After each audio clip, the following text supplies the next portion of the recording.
Global અનિશ્ચિતતાઓના કારણે માર્કેટમાં વેચવાલી Nifty અને સેન્સેક્સ 0.5% ઘટાડા સાથે બંધ, તો બેંક નિફ્ટીમાં પણ 240 પોઈન્ટનો રહ્યો ઘટાડો. મિડ કેપ ફ્લેટ, તો સ્મોલ કેપનું મામૂલી તેજી સાથે ક્લોઝિંગ. ડિસેમ્બર 2023 બાદ પહેલી વખત લાર્જ કેપ ફંડ્સમાંથી જોવા મળ્યો આઉટફ્લો. આ તરફ ઇક્વિટી ફંડ્સમાં પણ 15% ઘટ્યું રોકાણ. ગોલ્ડ સિલ્વર ડિલિવરી કોન્ટ્રાક્ટમાં એફપીઆઈસને ટ્રેડિંગની મળી શકે છે મંજૂરી. ખાસ કરીને આ માટે સેબીએ જાહેર કર્યું કન્સલ્ટેશન પેપર. એફપીઆઈસની ભાગીદારીને મંજૂરી આપવા માટે સેબીએ મંગાવ્યા સૂચનો.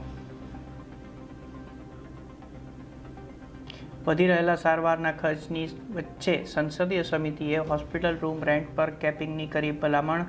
3 સ્ટાર હોટલના રૂમની કિંમત કરતાં વધુ નહીં રહે ફી, તો સાથે સર્જરી માટે પેકેજની કિંમત પણ નક્કી કરવામાં આવશે.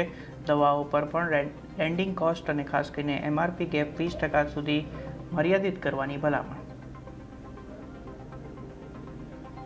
સંસદથી રસ્તા સુધી સરકાર અને વિપક્ષની વચ્ચે ભારે સંઘર્ષ. રાહુલ ગાંધી પર ચર્ચાથી ભાગવાના આરોપ સાથે એનડીએ સાંસદોનું પ્રદર્શન, તો વિપક્ષનો લોકસભામાં હોબાળો.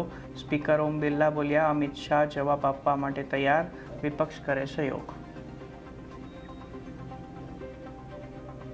અને રાજ્યમાં 16 ઓગસ્ટથી એગ્રીસ્ટેક ડિજિટલ ક્રોપ સર્વેમાં સ્થાનિક યુવાનોને જોડાવાની તક.